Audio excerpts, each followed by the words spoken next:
Hi, hello and welcome to target TNPSC by Jacobs create minds. வணக்கம் நண்பர்களே, மீண்டும் ஒரு முறை இந்த வீடியோவில் உங்களை சந்திக்கிறதுல மட்டற்ற மகிழ்ச்சி.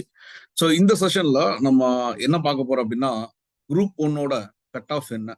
ஸோ எல்லாரும் குரூப் ஒன்னோட டென்டேட்டிவ் கியூஸ்லாம் பார்த்து கொஞ்சம் அப்படியே ஷாக் ஆயிருப்பீங்க. அந்த மாதிரி தான் டிஎன்பிஎஸ்சி வழக்கமா பண்ற மாதிரியே நிறைய விஷயங்கள் கொடுத்துருக்காங்க. ஸோ இந்த குரூப் ஒன்னோட கட் ஆஃப் எவ்வளோ இருக்கும், நிறைய பேர் கேட்டு இருந்தனால தான் நான் இந்த வீடியோ போடுறேன். நிறைய பேர் வந்து கட் ஆஃப் என்னவா இருக்கும் ரொம்ப திரும்ப திரும்ப ஃபோன் பண்ணி நிறைய கேட்டுட்டே இருக்காங்க. ஸோ இன்னொன்னு, இந்த கட் ஆஃப்ன்றது நம்ம பொதுவா சொல்லவே முடியாத ஒண்ணு. இன்னொன்னு, இந்த கிட்டத்தட்ட ஒரு 10ல இருந்து 15 கேள்விகள் வந்து ஆசிலேஷன்ல இருக்கு. சில கொஸ்டின்ஸ் வந்து பாத்தீங்கன்னா, அந்த சங்கீத கலா அகாடமி, குருஷேஸ்திரா இந்த மாதிரி கொஸ்டின்ல அது கொஸ்டினே தப்பு. அவங்க 2 கொஸ்டின் கிளைம் இது கமிட்டிக்கு, எக்ஸ்பர்ட் கமிட்டிக்கு எடுத்துட்டு போறேன்னு சொல்றாங்க. அதாவது 1881ல சென்சஸ் கொண்டு வந்தது எல்லாருக்குமே தெரியும். அதெல்லாம் ஏன் எக்ஸ்பர்ட் கமிட்டிக்கு எடுத்துட்டு போகணும்னு தெரியல. பட் அதை தாண்டி நிறைய கொஸ்டின்ஸ் வந்து தவறா கொடுத்திருந்தாங்க. டிரான்ஸ்லேஷன் எரர் இருந்துச்சு, கனவு இல்லம் திட்டம், இந்த மாதிரி நிறைய கொஸ்டின்ஸ் நம்ம டிஸ்கஸ் பண்ணோம். ஸோ தட்சிண காந்தி, வித்யாலய ஐயா வந்து தவறா, காந்திக்கு இவர் கிடையாது, காமராஜர் கிடையாது, இந்த மாதிரி நிறைய விஷயங்கள் பேசியிருந்தோம். ஸோ கீஸ்ல தவறு இருக்கு, அந்த சேலஞ்ச் பண்ணிருப்பீங்க அப்படின்றதே நம்புறேன். கட்டாயமா சேலஞ்ச், அதுக்கான சேலஞ்ச்ல பண்ணும்போது என்ன ஆகும்னா, போன வாட்டி வந்து கட் ஆஃப் என்ன இருந்துச்சு, நம்ம எப்படி இதை ப்ரெடிக்ட் பண்ண போறோம் அப்படின்றத நான் உங்களுக்கு சொல்றேன். ஏன்னா கொஞ்சம் உங்களுக்கு திருப்தி வேணும். நீங்க எழுதிருப்பீங்க, அடுத்தது மெயின்ஸ்க்கு படிக்கணுமா இல்லைன்னா குரூப் 2 படிக்கணுமா, இந்த மாதிரி பல கன்ஃபியூஷன்ஸ்ல இருப்பீங்க. இது எல்லாருக்கும் இருக்கக்கூடிய விஷயம் தான். ஆனா சில பேர் என்ன சொல்றாங்க அப்படின்னா, 150 பிளஸ் போட்டேன் அப்படின்றாங்க. 150 பிளஸ் கொஸ்டின் போட்டாங்களா, மார்க் போட்டாங்களான்னு கூட தெரியாது. ஆனா நிறைய பேர் என்கிட்ட, சார் 150 பிளஸ் போட்டிருக்கேன் கிடைக்குமா அப்படின்றாங்க. 150 பிளஸ் எல்லாம் போட்டா கட்டாயமா கிடைக்குங்க. சோ அதை பத்தி நீங்க தயவு செய்து கேட்காதீங்க, நான் சொல்றேன். இந்த மாதிரி சில ஒரு 10ல இருந்து 15 கொஸ்டின்ஸ் வந்து ஸ்பெல்லிங் மிஸ்டேக்ஸ் இருக்கு. சில இடங்கள்ல டிரான்ஸ்லேஷன் எரர் இருக்கு. இங்கிலீஷ்ல ஒரு மாதிரி கேட்டிருக்காங்க, தமிழ்ல ஒரு மாதிரி கேட்டிருக்காங்க, இங்கிலீஷ்ல ஒன்லின்னு கொடுத்திருக்காங்க. கனவு இல்லம் திட்டத்துல எது சரி எது தவறுன்னு கொடுக்கல. ஜிஎஸ்டி கொஸ்டின் தவறு, அதாவது மேனுஃபேக்சரிங் இதுல கொடுத்திருக்காங்க, அந்த ஸ்டேட்மெண்ட் தவறு, அந்த ஆன்சர் தவறா கொடுத்திருக்காங்க. அதே மாதிரி அட்டார்னி ஜெனரல் கொஸ்டின் வந்து தவறாக்கி கொடுத்திருக்காங்க. இந்த மாதிரி சில கொஸ்டின்ஸ் இருக்கு. ஸோ கொஸ்டின்ஸ் வந்து ஒரு 10 கொஸ்டின் போன வாட்டி இதே மாதிரி ஆல் தி அபோ அப்படின்லாம் நிறைய கொஸ்டின் கொடுத்திருந்தாங்க. எய்தர் ஏ பி அப்படின்னு 2 ஆப்ஷனுக்கு எல்லாம் கொடுத்திருந்தாங்க. அப்படின்னா ஒரு அதெல்லாம் சேர்த்து தான் போன வாட்டி கட் ஆஃப் வந்துச்சு. நல்லா புரிஞ்சுக்கணும், அதெல்லாம் சேர்த்து தான் கட் ஆஃப் வந்துச்சு. அப்படின்னா என்ன வாய்ப்புகள் இருக்கும் அப்படின்றத நான் உங்களுக்கு சொல்றேன். சரிங்களா? நம்ம ஒரு சர்வே நம்மளோட டெலகிராம் சேனல்ல நம்ம எடுத்தோம். அந்த சர்வே பத்தி நான் உங்ககிட்ட சொல்றேன். சர்வேல இது வரைக்கும் 1069 பேர் ஓட் பண்ணிருக்காங்க. 1069னா ஒரு நல்ல நம்பர், ஒரு நல்ல சாம்பிள் ஸ்பேஸ்ன்னு எடுத்துக்கலாம். 1,50,000 பேர் எழுதுறாங்க அப்படின்னா, அதுல நம்ம 1000 பேர் எடுத்திருக்கோம். ஸோ அதுலயே வந்து பாத்தீங்கன்னா, நம்மகிட்ட கொஞ்சம் நல்லா கண்டினியூஸா ப்ரிப்பேர் பண்ணக்கூடிய ஸ்டூடெண்ட்ஸ் வந்து நம்ம கம்யூனிட்டில இருப்பாங்க. ஸோ அப்படின்னா ஓரளவுக்கு நல்லா ப்ரிப்பேர் பண்ணக்கூடிய ஸ்டூடெண்ட்ஸ் அப்படின்றத எடுத்துக்கலாம். ஸோ இந்த 6% அப்படின்னு சொல்லி பார்க்கும்போதே, இந்த 150 பிளஸ்ஸே 66 பேர் சொல்றாங்க. எனக்கு தெரிஞ்சு சில மாணவர்கள் உண்மையிலேயே 150 பிளஸ் போட்டிருக்காங்க. அவங்க வந்து கடினமா படிச்சிருப்பாங்க. சில பேர் வந்து சும்மாவே வந்து பாத்தீங்கன்னா, கொஞ்சம் இந்த இது இருந்துச்சுன்னா 150 பிளஸ்னா கெத்தா போட்டு போயிருவாங்க. அந்த மாரி சில பேர்லாம் போடுவாங்க. 26ன்றது இதுல கொஞ்சம் குறைவா கூட இருக்கலாம். ஆ ஆனா போட்டிருப்பாங்க. கட்டாயமா கொஞ்சம் பேர் போட்டிருப்பாங்க. நமக்கு இங்க வந்து 1:10 அப்படின்னு சொல்லி எடுக்கும்போது, 1:20 அப்படின்னு சொல்லி எடுக்கும்போது, இங்க ஒரு 1800 பேர் தான் எடுக்க முடியும். சோ இந்த இடத்துல அடுத்தது அடுத்தது உடனே பாருங்க, இந்த பெர்சன்டேஜ் கம்மியா தான் இருக்கு. ரொம்ப கம்மியா தான் இருக்கு. 3ல இருந்து 3% தான். ரொம்ப கம்மி. அதோட பார்க்கும்போது 33 பேர் தான் இங்க இருக்காங்க. 27 பேர் தான் இதுல இருக்காங்க. ஜஸ்ட் 27. சோ இங்க 5% அப்படின்னு சொல்லி பார்க்கும்போது, இங்க 56 பேர் தான் இருக்காங்க. சோ 6% இங்க 138ல இருந்து 140, இதுவும் திரும்ப வந்து ஒரு 58 பேர் தான் இருக்காங்க. சோ இந்த இடத்துல 134ல இருந்து 137, இந்த இடத்துல 111 பேர் இருக்காங்க. சோ இந்த 10% பின்னாடி இங்க பார்க்கும்போது 103 பேர் இருக்காங்க. சோ 22% இங்க பார்க்கும்போது 238 பேர் இருக்காங்க. சோ இது நம்மளோட இந்த இடம் நம்மளோட ஸ்டூடெண்ட்ஸோட ஃபீட், நம்மளோட டெலகிராம் கம்யூனிட்டில இருக்கக்கூடியவங்க போட்டக்கூடிய போல் வச்சு தான் நம்ம இதை டிசைட் பண்றோம். ஸோ அப்படின்னா நான் என்ன சொல்றேன் அப்படின்னா, போன வாட்டி இது இத இத திரும்ப பார்க்கறதுக்கு முன்னாடி போன வாட்டியோட நம்மளோட கீஸ வந்து நம்ம செக் பண்ணலாம். அதாவது போன வாட்டி உள்ள கட் ஆஃப் நம்ம செக் பண்ணலாம். போன வாட்டிக்கு வந்து பாத்தீங்கன்னா, ஜெனரலுக்கு கிட்டத்தட்ட உங்களுக்கு 140 கேள்வி மேல போட வேண்டியது. 140 கொஸ்டின்ஸ். அதாவது அவங்க சில கொஸ்டின்ஸ்க்கு ஆல் தி அபோவ் எல்லாம் குடுத்ததுக்கு அப்புறம் கிட்டத்தட்ட ஒரு 10 கொஸ்டினுக்கு குடுக்குறாங்கன்னு வச்சுக்கோங்களேன். அப்படின்னா 130 ஜெனரல் இருந்தாலே போன வாட்டி கிளியரா இருக்கு. நல்லா புரிஞ்சுக்கோங்க. 10 கொஸ்டின் இந்த வாட்டி அவுட் தான். 10 கொஸ்டின் வந்து மாறி வரும். யாருக்கு என்ன வேணாலும் ஃபேவரா வரும். சரிங்களா? அதையும் மனசுல வச்சுக்கணும். சோ இப்போ வந்து நிறைய பேருக்கு ஹோப்ஸ் இருக்கும். கட்டாயமா நான் கிளியர் பண்ணுவேன். நான் நல்லா ப்ரிப்பேர் பண்ணியிருந்தேன் கிளியர் பண்ணுவேன் அப்படின்னா, ஈஸியா கிளியர் பண்ணுவீங்க.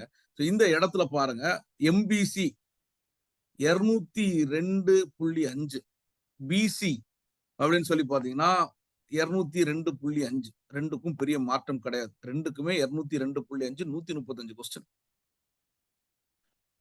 ஸோ பிசி ஓபிசி உமன் 204 இது வந்து பிஎஸ்டிஎம் உமன் பிஎஸ்டிஎம் 184.5. ஸோ இந்த மாதிரி இந்த கட் ஆஃப்லாம் வந்து கிட்டத்தட்ட எதுலயே சுத்துது அப்படின்னா 135 கொஸ்டின் போன வாட்டி. சரிங்களா? இங்க ஜெனரலுக்கு 140 அப்படி ஜெனரல் எடுத்துக்கலாம். BC MBC. ஸோ இதுல எஸ்சி எஸ்டிக்கு இன்னும் கொஞ்சம் கம்மியா இருக்கும். அவ்வளவுதான். சரிங்களா? ஸோ எவ்வளவு ஒரு கொஸ்டின் 2 கொஸ்டின் கம்மியா இருக்கும். எஸ்சி ஜெனரலுக்கு வந்து பாத்தீங்கன்னா 199.5. ஸோ அப்படின்னா உங்களுக்கு 133 கொஸ்டின் வந்து எஸ்சி ஜெனரலுக்கு வருது. சரிங்களா? ஸோ இந்த ரேஞ்சில் உங்களோட கட் ஆஃப் இந்த வாட்டியும் இந்த ரேஞ்சில் தான் இருக்கும்.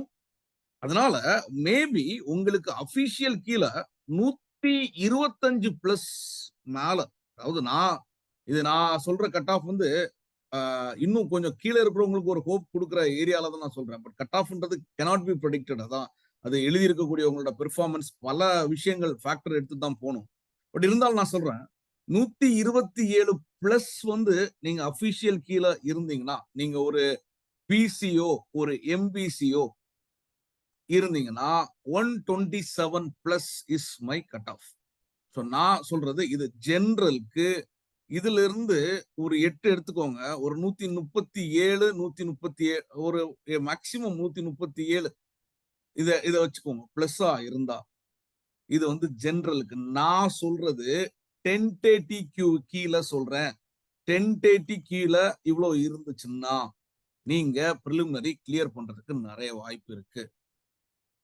இதே இடத்துல 130 பிளஸ் இருந்துச்சுன்னா ரொம்ப நிறைய வாய்ப்பு இருக்கு. நீங்க ஷோர் ஷார்ட்டா கிளியர் பண்றதுக்கே வாய்ப்பு இருக்கு. 135 சொல்லவே வேண்டாம். நீங்க பிரிலிமினரி கிளியர் பண்ணிடுவீங்க. கட்டாயமா கிளியர் பண்றதுக்கு வாய்ப்பு இருக்கு. 135 கட்டாயமா கிளியர் பண்ணிடுவீங்க. திரும்பவும் சொல்றேன். சொன்னா என்னோட கட் ஆஃப் வந்து 127 பிளஸ் தான் சொல்றேன். மைனஸ் கூட இல்ல. 127, அதாவது ரொம்ப பிலோவா எடுத்து சொல்லணும் அப்படின்னா 127 சொல்றேன். 130 வந்து கட்டாயம் உள்ள போறோம். 135ல எந்த டவுட்டுமே இல்லை. நான் ஏன் சொல்றேன்னா நீங்க ப்ரிப்பேர் பண்ண ஆரம்பிக்கணும் அப்படின்றத சொல்றேன். 140 அதெல்லாம் வந்து கவலைப்பட வேண்டாம். ஸோ ஜெனரல் அப்படின்னா 140 எடுத்துக்கோங்க. 137 எடுத்துக்கோங்க. கட் ஆஃப் நான் திரும்ப சொல்றேன். ஜெனரல் அப்படின்னா 137 plus according to tentative key அந்த 2 கொஸ்டின்லாம் சேர்க்காம பிசி ஆர் எம்பிசி அப்படின்னா ஒரு 127 பிளஸ். இது வந்து நீங்க ஃபைனல் கட் ஆஃப்ல சேர்த்துக்க கூடாது. நான் நல்லா புரிஞ்சுக்கோங்க. ஃபைனல் கட் ஆஃப்லாம் எல்லாருக்கும் மார்க் கொடுத்த ஆல் தி அபோவ் கொடுத்தது, டிரான்ஸ்லேஷன்ல மிஸ்டேக் இருந்தது அதெல்லாம் வருவாங்க. நான் சொல்றது அக்கார்டிங் டு தி டென்டேட்டிவ் கீல சொல்றேன். According to tentative key. ஒருவேளை 125 கூட வரலாம். டென்டேட்டிவ் கீல இதுல ஒரு 15 கொஸ்டின்லாம் கொடுத்துட்டாங்கன்னா, ஒரு 12 கொஸ்டினுக்கோ ஏதாவது கொடுத்துட்டாங்க அப்படின்னா 125 கூட வரலாங்க. நான் அதுதான் சொல்றேன். நல்லா புரிஞ்சுக்கோங்க. டென்டேட்டிவ் கீ படி நல்ல அது குழப்பம் இருக்கக்கூடாதுன்னு தான் நான் சொல்றேன். கட் ஆஃப் வரும்போது உங்களுக்கு மேபி 140 கொஸ்டின் கூட வரலாம். 135 கொஸ்டின் கூட வரலாம். ஏன்னா டென்டேட்டிவ் கீ பத்தி தான் நம்ம சொல்றோம். பிளஸ் வந்து சில கொஸ்டினுக்கு எல்லாருக்குமே நார்மலைஸ் பண்ணிடுவாங்க. ஸோ அப்படி வரும்பொழுது நீங்க டென்டேட்டிவ் கீழ 127 பிளஸ் போட்டிருந்தீங்க. ஸோ எம்பிசி பிசியா இருந்தீங்கன்னா நீங்க படிக்க ஆரம்பிச்சிடலாம். இது எஸ்சியா இருந்தீங்க அப்படின்னா ஒரு 125 வச்சுக்கோங்க. ஸோ டென்டேட்டிவ்ல இதெல்லாம் ஷோர் ஷார்ட்டா உள்ள போகலாம் அப்படின்றத நான் என்னோட ஒரு கெஸ்ட்ல நான் சொல்றேன். டென்டேட்டிவ்ல நல்லா மறந்துடக்கூடாது. ஃபைனல் கீழே கிடையாது. ஸோ ஃபைனல் கீழே பிளஸ் வந்து எல்லாருக்குமே கொஞ்சம் மதிப்பெண்கள் எல்லாருக்குமே ஆட் ஆகுறதுக்கு வாய்ப்பு இருக்கு. சில கொஸ்டின் நீங்க கரெக்டா போட்டதுக்கு ஆட் ஆக வாய்ப்பு இருக்கு. எல்லாருக்கும் சில கொஸ்டின் நீங்க தவறா போட்டதுக்கு எல்லாருக்கும் ஆட் ஆக வாய்ப்பு இருக்கு. சில கொஸ்டினுக்கு 2 ஆப்ஷனுக்கு ஆட் ஆக வாய்ப்பு இருக்கு. ஃபார் எக்ஸாம்பிள் கழுமலம் கொஸ்டினுக்கு நற்றிணையிலையும் சொல்லியிருக்காங்க, அகநானூர்லயும் சொல்லியிருக்காங்க அப்படின்ற மாதிரி. ஸோ இதுதான் என்னோட கட் ஆஃப் ப்ரெடிக்ஷன். ஸோ இதுல நான் திரும்பவும் வந்து பாத்தீங்கன்னா, சார் நான் 125 பிளஸ் கிளியர் ஆகுமா அப்படின்லாம் கமெண்ட்ல கேட்காதீங்க. ஸோ இன்னும் வெயிட் பண்ணலாம். ஆனா 130 பிளஸ் 135 பிளஸ்லாம் வந்து பாத்தீங்கன்னா நீங்க படிக்க ஆரம்பிச்சிருங்க. மெயின்ஸுக்கு ப்ரிப்பேர் பண்ண ஆரம்பிச்சிருங்க. உங்களோட ஃபோக்கஸை மிஸ் பண்ண ஆரம்பிச்சிடாதீங்க. உங்களோட கரெக்டா இதை தான் நான் படிக்கணும், இதை தான் செய்யணும், எத்திக்ஸ் நான் புதுசா ஆட் ஆயிருக்கு, நான் அதை படிக்கணும், இல்லை நான் புதுசா மெயின்ஸ்க்கு வரேன், நான் எழுதி பார்க்கணும், ரைட்டிங் ப்ராக்டிஸ் வச்சுக்கணும், இதெல்லாம் தான் உங்களோட கோலா இருக்கணுமே தவிர நீங்க இன்னும் கட் ஆஃப் பத்தி யோசிச்சுட்டு இருக்க கூடாது. ஏன்னா நிறைய கன்ஃபியூஷன்ஸ் நான் நிறைய பேர்கிட்ட பேசும்போது இது கிடைக்குமா, கிளியர் ஆகுமா, ஏன்னா நிறைய பேர் நல்லா பண்ணியிருக்காங்க அப்படின்றாங்க. சில பேர் 150 மேல கிடைக்கும்லாம் சொல்றாங்க. இது நான் சொல்றேன், நீங்க 130 பிளஸ் போட்டிருந்தீங்கன்னா கட்டாயமா ப்ரிப்பேர் பண்ண ஆரம்பிச்சிடலாம். 125ல இருந்து கூட ப்ரிப்பேர் பண்ண ஆரம்பிச்சிடலாம். ஸோ இதுதான் லெவலா இருக்க போது. முன்னாடி 1:50 இருந்துச்சு, இப்போ 1:20. அதுல போன வாட்டியும் நம்ம பார்த்திருக்கோம். போன வாட்டியும் 135 தான் கட் ஆஃப் இருந்துச்சு அப்படின்னு சொல்லி பார்க்கும்போது, மேபி டாப்பர்ஸ் இருப்பாங்க. டாப் பண்ணக்கூடியவங்க ஒரு 1% கூட டாப்பர் இருக்க மாட்டாங்க. அந்த 150 பிளஸ் அப்படின்னு சொல்லி பார்க்கும்போது, அதுல ரொம்ப அத நான் சொல்றது அந்த மொத்தம் இதுல 1,50,000 பேர் எழுதியிருக்காங்கன்னா, இதுல வெல் எக்யூப்டா ப்ரிப்பேர் பண்ணிட்டு வந்திருப்பவங்களே 30,000 பேர் தான் இருப்பாங்க. ஷுவர் ஷார்ட்டா 30,000 பேர் தான் இருப்பாங்க. அந்த 30,000 பேர்ல ஒரு 1,200 பேரா நீங்க வரணும்னா கட்டாயமா உங்களோட முயற்சி. ஸோ அப்படி நீங்க மிஸ் ஆகுதுன்னா திரும்ப கொஞ்சம் பயிற்சி அவ்வளவுதான். ஸோ இதெல்லாம் மேபி சில பேர் வந்து கிளியர் பண்ணலாம். சில பேர் கிளியர் பண்ணாம போலாம். பட் ஆனா ப்ரிப்பரேஷன் நம்ம தொடர்ந்துட்டு தான் இருக்கணும். ஸோ கட் ஆஃப் இது வந்து பாத்தீங்கன்னா, அது வந்து ஒரு மாயை தான். நான் இப்ப சொன்னது வரும்லாம் கிடையவே கிடையாது இல்லையா? இது வந்து என்னோட ஒரு அனுமானம், என்னோட ஒரு யூகம், என்னோட ஒரு ப்ரெடிக்ஷன் அப்படின்னு சொல்லலாம். So based on the things, based on the inputs from the students, நம்ம ஸ்டூடெண்ட்ஸ்ட வாங்கின இன்புட்ஸ் இதெல்லாம் வந்து பார்க்கும்போது, இந்த இன்புட்ஸ் வந்து பார்க்கும்போது, இந்த ஜோன் வந்து ரொம்ப கிளியர் கட்டா தெரியுது. இந்த ஜோன்ல வந்து நல்ல பெர்சன்டேஜ் ஆஃப் த பீப்புள் இருக்காங்க. 10% மக்கள் இந்த இடத்துல இருக்காங்க. இந்த இடத்துல இருக்காங்க. ஸோ இந்த இடத்துல 22% இருக்காங்க. அப்படின்னா ஸோ இந்த இந்த ஜோனுக்குள்ளாடி நிறைய வாய்ப்பு இருக்கு. இந்த ஜோன்ல ஈஸியான வாய்ப்பு இருக்கு. பட் இந்த ஜோன்ல வாய்ப்பு இருக்குன்னு தான் நான் சொல்றேன். ஸோ அக்கார்டிங் டு த 1030 திரும்பவும் சொல்லிக்கிறேன். 1030 ஃபைனல் கீஸ் கிடையாது. ஃபைனல் கீஸ்ல 10 மாறலாம். 10 எல்லாருக்குமே கூட மாறலாம். ஸோ அந்த எண்ணத்துல நான் சொல்லும்போது உங்களுக்கு ஒரு 8 இந்த மாதிரி வரும்போது 135 போன வாட்டி மாதிரி ஃபைனல் கீஸ்ல வரும்போது இதே போன வாட்டி மாதிரியே 135ல இருந்து 137 அப்படின்னு சொல்லி அந்த ரேஞ்ச்ல ஃபைனல் கீஸ்ல வரலாம்.